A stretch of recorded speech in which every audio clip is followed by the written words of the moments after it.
I'm pretty convinced at this point that North Carolina literally has 4 seasons, and they're hot, cold, wet, and dry. And we've had all 4 in the last week. And it's another deep talks in the Jeep with Malia. So, here we go.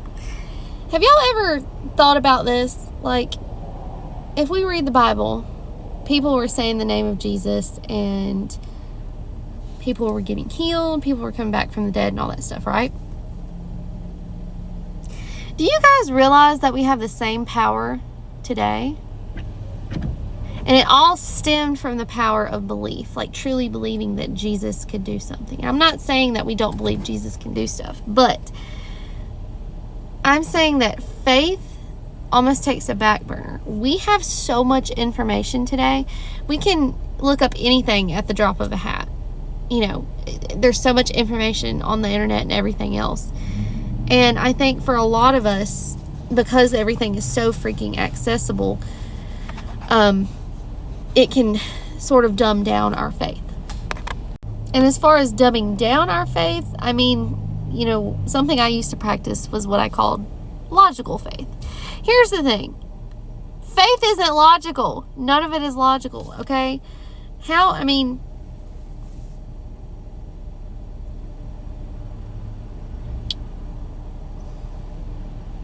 God put the sin of the world on the back of the only perfect man to ever live, okay? He carried it all, and he paid for it all. That's mind-blowing, right? And another thing to say, or, you know, another thing to go along with that,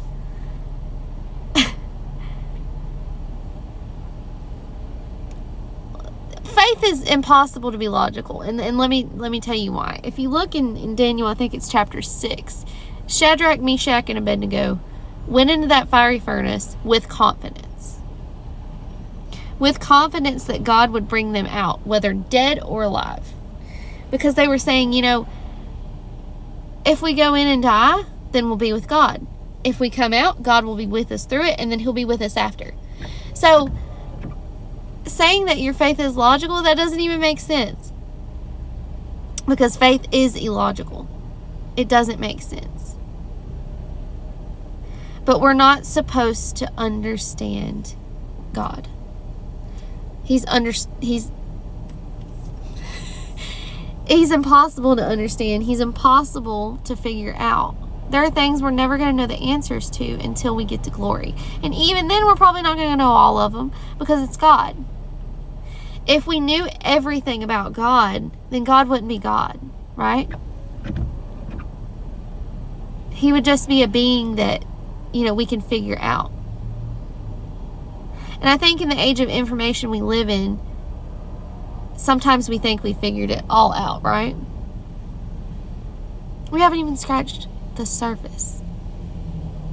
We haven't even scratched the surface of things there are to figure out. Because here's the thing. The human mind cannot comprehend God. It can't.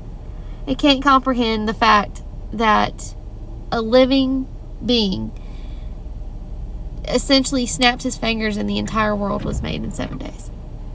6, actually. 7th was for rest.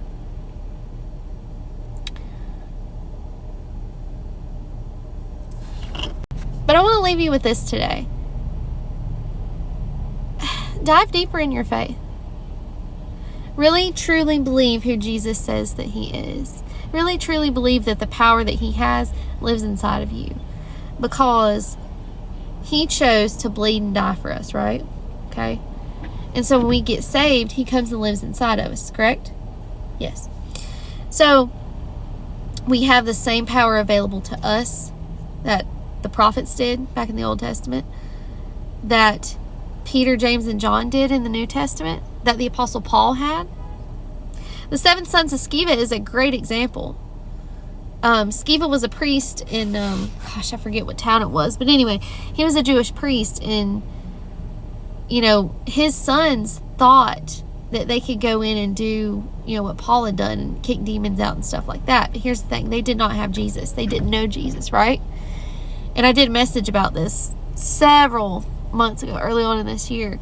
but they didn't know Jesus. The demons actually told them straight to their face. They go, Jesus we know. Paul, yeah, I've heard of him.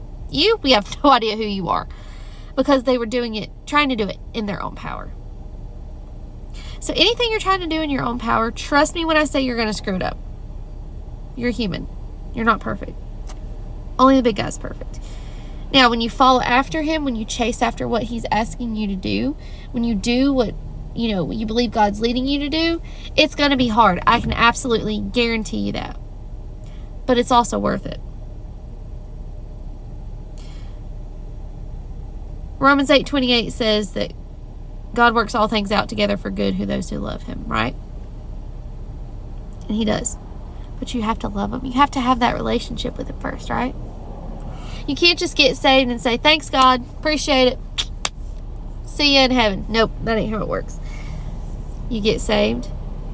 You start growing in God. Your life starts to change. People see a change in you. That's how we minister. That's how we win others to Christ. They get to see Jesus in us. So, the next time that you think that the stuff that happened in the Old Testament and the New Testament is just history, listen, he's still doing it today. You just don't see it as often because people don't want to believe it. So, I'm challenging you to build your faith. Just believe. So, I hope you guys have a great day. Happy Tuesday. I look homeless. It's fine. Bye.